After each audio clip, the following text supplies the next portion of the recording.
I had put the Apple TV on, and then I walked out of the room to do something, and I came back, and somehow either my daughter had pushed a button or it had autoplayed the premiere episode of the Showtime show Billions. Yeah. The first scene of the first episode of that is autoerotic asphyxiation. And I walk back into the room, and this guy's got like a thing tied around his neck. And I was just like, this is a man playing a necklace game. It was so bad. Okay, so yeah. record the intro now. So what did Milkless? Because I think we start with the name. Two dads. We love our kids, but then we also need them to know that we're like pretty cool, and it's not like a wimpy podcast. So, hey, hey, Milkless.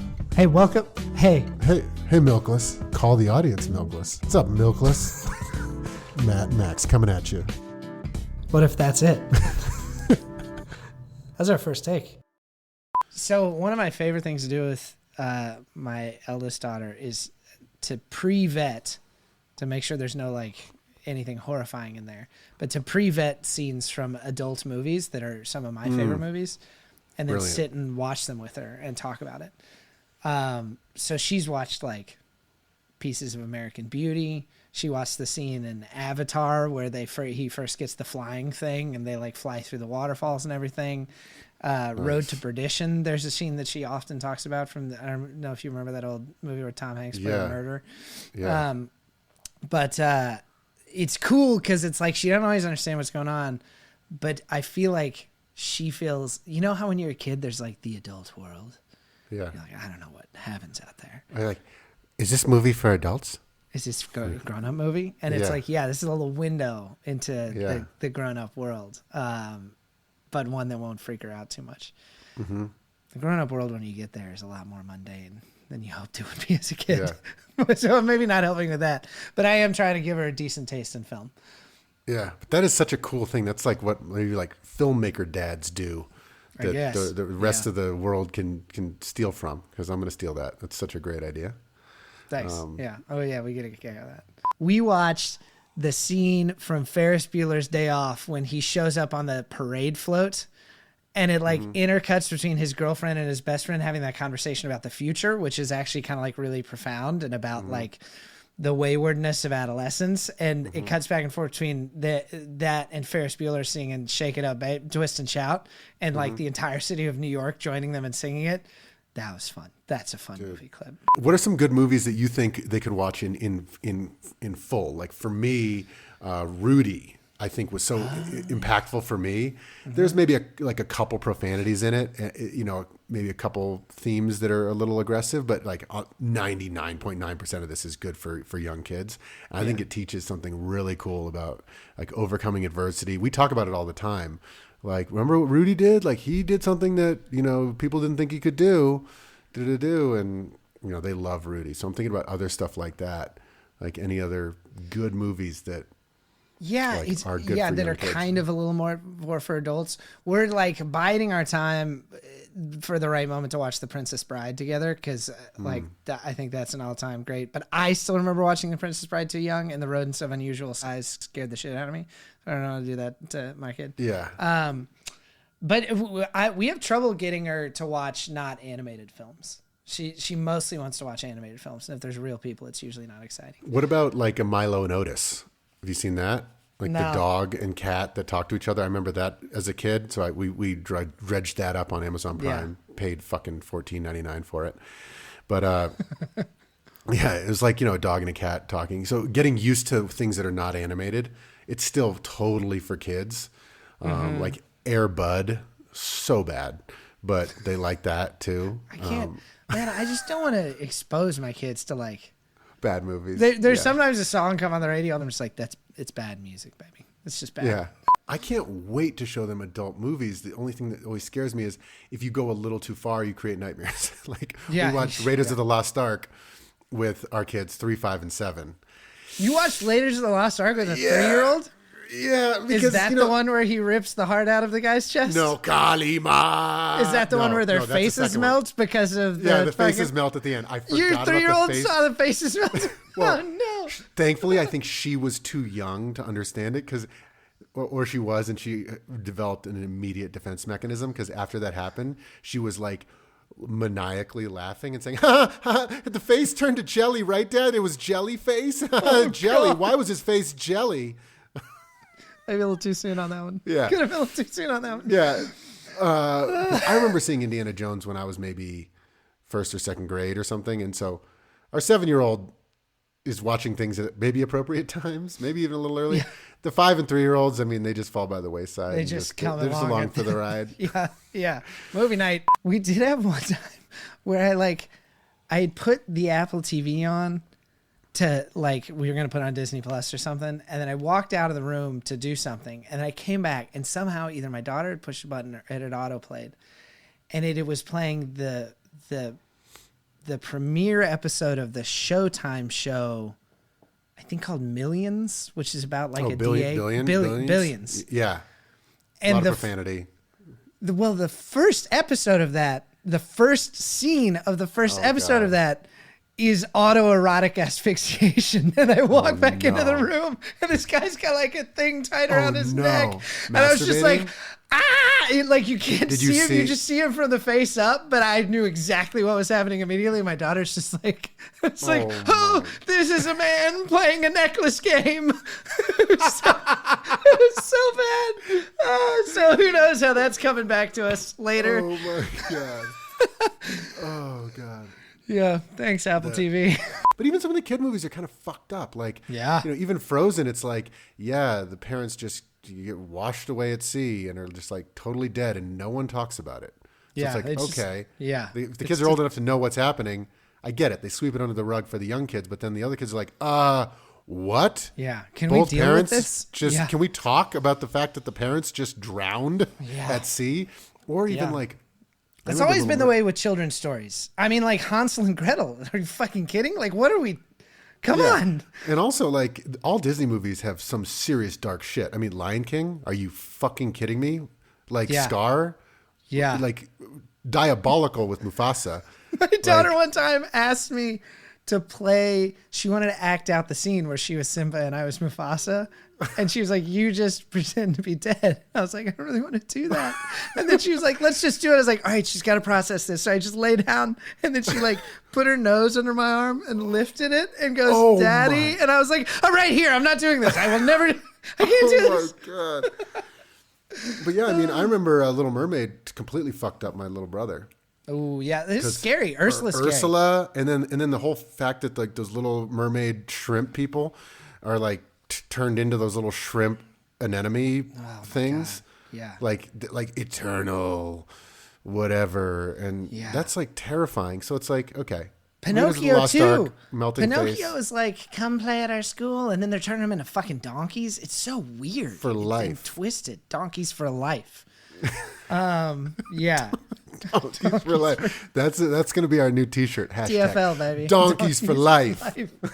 There is actually some data out there. I was talking to a friend of mine who's got 3 kids, and he made a point that immediately I was like, oh, that makes sense.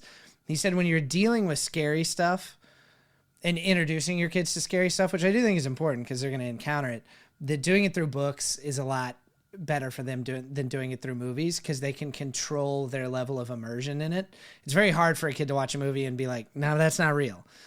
I mean, it's even a little bit hard for an adult. If you watch a really scary movie, it still scares you. That's why I don't watch rapey Netflix documentaries anymore. No, we used to watch them all, and then it's like, oh, it's just so much murder and rape, and then it's like, why am I scared of my own home?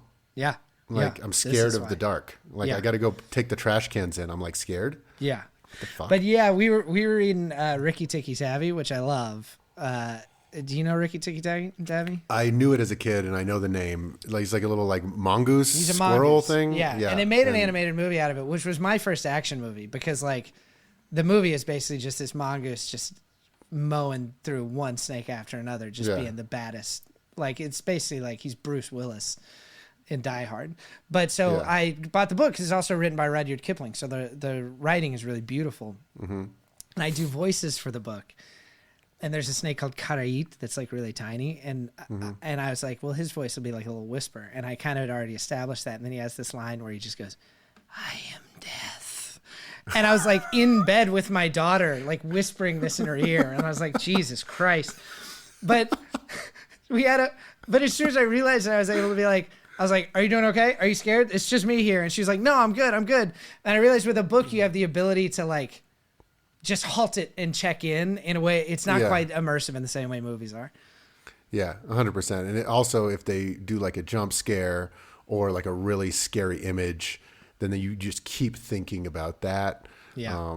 Yeah. I kind of have this weird philosophy that like art is one of your first opportunities to tell kids the truth about even hard things, because art is a way that we deal with, like art is a way that we deal with love, with heartbreak, with death, and so I kind of have always just put art in front of her. Like my bedtime songs to her, sometimes one of the songs I sing to her every night is Hearts and Bones by Paul Simon, which is about the slow dissolution of a love affair. It's very sad, but it's beautiful. And it's like, yeah, art can help you find even the beauty in sadness. So, God, I used to, you know that Billy Joel song, Lullaby, or I think it's called Lullaby. Good night, my angel, time to close your eyes. It's lovely, but it's like, there's a lyric in there that's like, someday we'll all be gone, but lullabies go on and on. And it's kind of poetically about kind of the eternal nature of a relationship between a father and their child. And I'd been singing this to her for years. And one night I finished singing it and she goes, Dada, can you not sing that song to me anymore? It makes me think about you dying. I was like, oh, yes, I'll never sing this song again. But I right did. Before bed. Yeah, right before bed. Yeah. Just want you to know that I'll love you forever, even after I die. I won't always be here. Good night. Good night. This episode is brought to you by Violet Archer and the Case of the Purple Martin. And here's a little excerpt read by the author, Matt. Swings are another nice place to talk, because you only have to look at each other if you want to. I waited while Martha Mom caught her breath. She tries to keep me from noticing when she gets tired, but I really don't mind. She's still fun to be around. Might even be better talker than Papa Dan. And just like she said she would, she started at the beginning. The room you've been staying in was your dad's old room, from the time he was about 5, all the way until he turned 18 and went out to start building his own life. Martha Mom paused, taking one last deep breath before she got to the hard part. Your dad is younger than his sister and brother, your aunt and uncle, so he was the last of our kiddos to move out. All 3 of our children had gotten so big and so ready for the world that they had left our house. You believe that? I didn't really believe it. People are always trying to tell me I'll live in a different house than my parents someday, but I honestly just can't picture it. Check the podcast description for a link to buy the book, or search Violet Archer on Amazon and buy it today. We exposed our kids. I'm thinking about all the songs that I used to love. So like I loved Seal, Kiss from a Rose. I just think it's like so good. So I played that for our oldest kid and our 7-year-old, the like actual quote he says to my wife. He had listened to it now 3 or 4 times. And you know when you hear a song like 3 or 4 times, it really starts to come online for you. And he goes, hey, Mom, like how can a song be this good? Like I just don't understand it. I don't get it. And it's like, I love that when they get to find songs like that. That's what we're also trying. Any sort of music that comes up, we play it, similar to our last episode where we chatted about exposing them to different things. Like we were in the car and they were I had like a fig bar, or Fig Newton. So I said something like, figgy, figgy, figgy, can't you see? Sometimes your figs just hypnotize me. And he's like, what is that? Is that a real song? I'm like, I'm just like being funny, but it is a song. He's like, can we listen to it? So I downloaded like, Biggie, but like there's censored versions that you can listen to. And you don't mind that? I don't. Censored versions always kind of rub me the wrong way. But that you know song in particular it's adult. Yeah, it's adult themes. Very adult themes. So like, you get the censored version. It's a little, you get used to it after a while. But now they like love Biggie and like, I don't know. It's like cool. Dude, Hypnotize. If Hypnotize came out today, it would be huge. Yeah. That song is so fucking cool and holds up so well. Speaking of good music, like our kids are like all into like Freebird, Stairway to Heaven, the Beatles. Yeah, we'll play this stuff and all. They like big things. So I'll be like, this was the #1 song in the world when this came out. They're like, what in the world? I'm like, yeah, millions of people listen to this, and they still do today. You want to hear it? Dude, I could go for the Beatles. Anything that is slower than like a club beat, my daughter's just like, this is sad. Like I would play Hey Jude for her, and she'd be like, this is too sad. She like wants to be in the fucking club. We've been listening to a song recently by this group Sophie Tucker, who went to our alma mater, Brown graduates actually, but now they just play like wild ass club music. And they have this song that my daughter loves so much called Wet Tennis. Wet Tennis is not about tennis. Oh God. And she's like always telling her teacher, she's like, we listen to Wet Tennis. The teacher's like, oh, do you like tennis in the rain? I'm like, yeah, sure. That's what it's about. But she loves that stuff. Yeah. There's this part in the song where like there's a male and a female vocalist, and the female vocalist goes, what's the score? And he just goes, it's love, love. He just keeps repeating that over and over. Oh man. Oh, that's so good. Yep. What are you gonna do? All right, lightning round. Give me one kids movie you love and one kids movie you hate. All right, movie I love, just because they're watching it a lot recently, is Zootopia. It's the bunny that then becomes a policeman. A police officer. I love that because, overcoming adversity, and it's just a really well done movie. And then what I hate is this thing on Netflix called like Grizzly Bear and the Lemmings. It's like basically a modern day Tom and Jerry, where this grizzly bear and these little lemmings, there's no speaking in it, so the kids aren't really learning a lot, but it is just like pure entertainment because it's pretty fucking funny. But I can't stand it because it's like there's no value here in learning. It's just Tom and Jerry. Yeah. How about you? Movie that I love is Klaus. I mean, there's a lot that I love, but Klaus I feel like is an under the radar recent animated Christmas movie on Netflix. Really good. Movie that I hate. There's this movie called Sahara that is about these snakes, and I think it's French. And one of them is just like keeps snorting this flower dust, like he's clearly a drug addict. And then these other two get kidnapped and put into this like snake dancing thing where there's essentially like a pimp, and they're kind of in this like forced harem situation. Oh, and we watched like half it once. And my daughter always asks about watching it again. We're like, we're not fucking watching that movie. It's messed up. French. Okay, what about TV shows?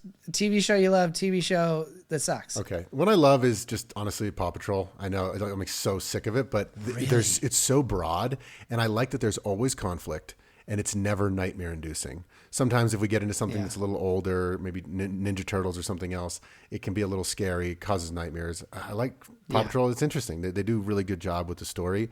And there's you and my daughter have similar tastes. Yeah, usually a good message in there. What I can't stand, and I have no data to support this, but like Blippi, I don't really know what it is, but it's some guy that is like talking. Like, kids love it. I've heard that there's some weird shit in it, or I don't know. This guy's kind of weird. I don't even know. And to be honest, he might be great. I don't know, but just something about it when it comes on, I'm like, I don't trust this guy. Turn it off. Yeah. Let's go back to Paw Patrol. Let's go. Yeah, I don't trust this guy a lick. Yeah. So Matt, what's your favorite show for kids? Favorite TV show? It's got to be Wildcrats, man. That is the show that has lasted. I mean, our oldest daughter probably started watching that when she was 2, and she still watches it. And routinely, she will bust out some random animal fact that I don't know, and then she'll just say, "I know it from Wildcrats." And that's like Kratts Creatures? I remember watching Kratts Creatures as a kid, but is this like an animated version? I think I've seen it. Kratts Brothers, yeah. So it starts in like a documentary thing where they are in some rainforest looking at some lemurs, and then they're like, what if we had lemur powers? What if? And then it becomes animated, and that episode, they get these like chips and these power suits, and they can turn in to these animals, and they have a whole team of people that's like, there's villains who are polluters or whatever, cooking with endangered animals. And they turn into like cheetah power to go rescue some animals. But you learn what all the cheetah powers are and what makes all these animals special. But it's animated, it's fun, it's goofy, so it holds the attention. I think there's got to be 500 episodes of it. Oh. I mean, this thing has been on for 20 seasons. It's amazing. Yeah, it's great. Wildcrats. Would you like me to sing you the theme song? The one I hate, and this is an unpopular opinion, and it's not, I don't hold it against the show, But when my daughter grew out of Peppa Pig, I was so happy because I was just like, I need some fucking steaks.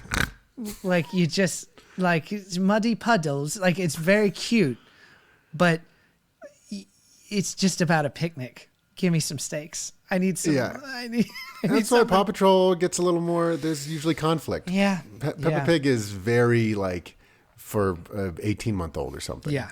What is a book that you would really recommend parents to read with their kids?